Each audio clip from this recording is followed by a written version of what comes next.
पर इस खीर को बनाकर अपने मेहमानों से दाद वसूल करें। बिल्कुल न्यू स्टाइल की और न्यू टेस्ट के साथ ये खीर बनाएंगे कि आप उंगलियां चाट जाएंगे और आपके मेहमानों को भी बहुत पसंद आएगी।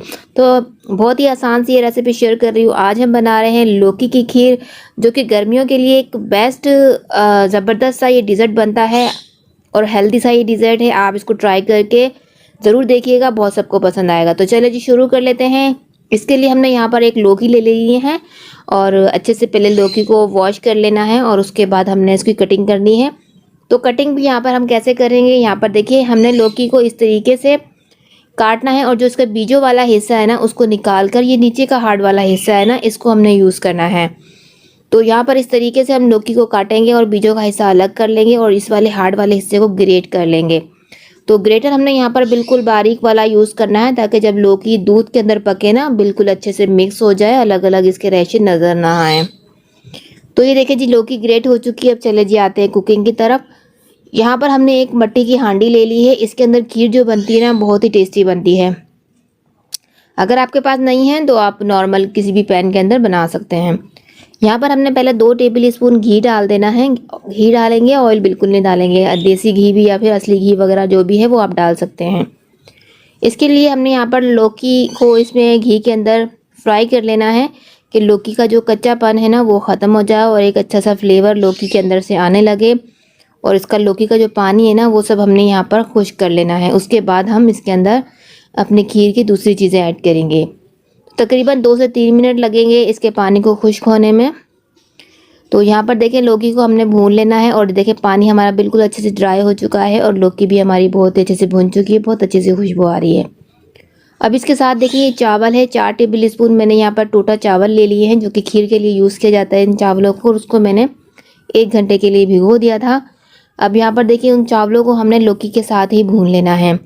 चावल आप यहाँ पर यही टोटा वाला यूज़ कीजिएगा। अगर साबुत चावल यूज़ करेंगे तो फिर उसका टेस्ट अलग होता है। खीर के लिए जो चावल यूज़ किया जाता है ना वो यही वाला यूज़ किया जाता है, जब भी खीर का जो है टेस्ट बहुत ही अच्छा सा आता है। यहाँ पर हमने इन दोनों चीज़ों को अच्छे से भून लेना है और इनका पानी जो है आपको नज़र आ रहा है कितना सारा पानी है, इसको भी हमने ड्राई कर लेना है पहले। जब पानी हमारा ड्राई हो जाएगा फिर उसके बाद हम यहाँ पर दूध ऐड करेंगे। तो ये देखिए जी मैं इसको कंटिन्यूसली चलाते हुए भून रही हूँ।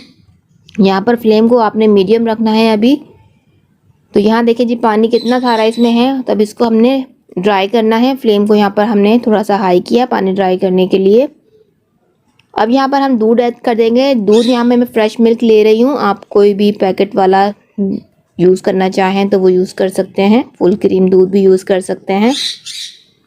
तो यहाँ पर ये देखिए जी ये अच्छे से जो है दूध के साथ इसको हमने मिक्स कर लेना है।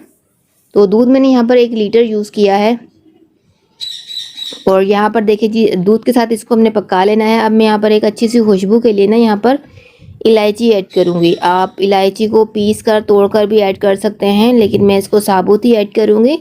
जब इलायची का फ्लेवर इसमें आ जाएगा ना तो फिर मैं इलायची को रिमूव कर दूँगी। तो यहाँ पर ये देखिए जी दूध को हमने पका लेना है, ऐसे खुला पकाएंगे, इसको हमने अभी कवर नहीं करना है। तो इलायची मैंने ऐड कर दी है। अब इसको बॉईल आने तक हमने इसको ऐसे ही खुला पकाना है। बीच बीच में से आप चमचा जो है इसका चलाते रहिएगा, क्योंकि मिट्टी की हांडी है, नीचे ना लगे। अगर नीचे लग जाएगा तो फिर इसका फ्लेवर जो है बहुत ज़्यादा ख़राब हो जाएगा और उससे हमारी पूरी मेहनत भी ख़राब होएगी और फिर खीर भी ख़राब हो जाएगी। यहाँ पर देखिए इसके अंदर बॉयल आना शुरू हो चुका है। अब इसमें बॉयल जैसे ही आएगा तो अब इसको हमने मिक्स कर लेना है एक बार और 2 से 3 मिनट तक हमने इसको ऐसे ही खुला पकाना है मीडियम फ्लेम पर। तो यहाँ पर ये देखिए जी दूध में अच्छे से चावल और जो है लौकी जो हमने डाली थी वो अच्छे से मिक्स करेंगे इसको पकाते हुए। और अब इसको हमने 2 से 3 मिनट खुला पका लेना है और उसके बाद हम इसको कवर करके तकरीबन 20 से 25 मिनट के लिए और पकाएंगे। तो ये हमारी खीर जो है बहुत ही अच्छे से बनकर रेडी हो जाएगी। तो यहाँ देखें जी दूध हमारा अच्छे से बॉयल होकर पक रहा है। अब यहाँ पर हम ऐड कर देंगे चीनी।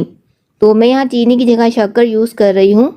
शक्कर अगर आपके पास है तो शक्कर ही यूज़ कीजिएगा, क्योंकि शक्कर हमारे जो स्वीट डिश को ना बहुत ही अच्छा सा कलर भी देती है और बहुत ज़्यादा टेस्टफुल बनाती है।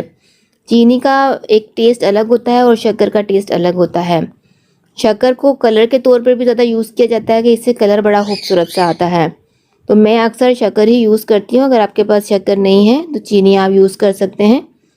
चीनी का जो है मिठास ज़्यादा होती है, इसलिए उस चीनी की क्वांटिटी को आप कम रख सकते हैं। शक्कर में मिठास जो है थोड़ी कम होती है, इसलिए मैंने यहाँ पर 1 कप यूज़ किया है। अब देखिए इसको स्लो फ्लेम करके बिल्कुल और इसको कवर करके मैं इसको 20 से 25 मिनट तक पकाऊंगी।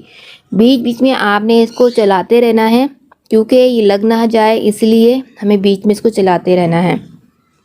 कवर हटाया, ये देखिए जी 20 से 25 मिनट के बाद मैंने इसको हटाया है, तो ये देखिए जी कलर आप देख सकते हैं कितना अच्छा सा इसका कलर आया और टेक्सचर भी आप देख सकते हैं। बीच बीच में मैं इसको चलाती गई हूँ, इस विस्क से ही मैंने चलाया है। विस्क से जो है चलाते हैं ना, हम खीर वगैरह को पका लेते हैं, तो इसमें जो चावल वगैरह हम डालते हैं ना, वो बिल्कुल अच्छे से मिक्स हो जाता है, अलग अलग दाना नज़र नहीं आता, बिल्कुल दानेदार सी इसका जो है टेक्सचर बनता है और बहुत खूबसूरत लगता है देखने में भी। तो यहाँ पर आप टेक्सचर खुद देख सकते हैं कि ये विस्क से ही मैंने इसको मिक्स करती रही हूँ बीच बीच में। तो ये देखिए कितना अच्छा सा इसका एकदम से सारी चीज़ें जो इसमें मिक्स हो गई हैं। आपको बिल्कुल नहीं लग रहा यहाँ पर कि ये हमने लौकी की खीर बनाई। यहाँ टेक्सचर आप देख सकते हैं कितना अच्छा दानेदार सा इसका टेक्सचर बना है। तो अगर आप विस्क यूज़ करेंगे ना खीर के लिए, तो आपका भी ऐसा ही बनेगा। तो आप विस्क ही यूज़ किया करें जब भी आप खीर बनाएं, या फिर दालें वगैरह हम बनाते हैं ना, उसको घोटा लगाने के लिए हम घोटा का यूज़ करते हैं, उसको यूज़ नहीं किया करें, आप विस्क को ले लिया करें। विस्क चलाने में भी आसान होती है और इससे टेक्सचर जो है ना हमारे चीज़ का वो बहुत अच्छा बनता है। तो यहाँ देखें जी खीर हमारी बिल्कुल बन के रेडी हो चुकी है।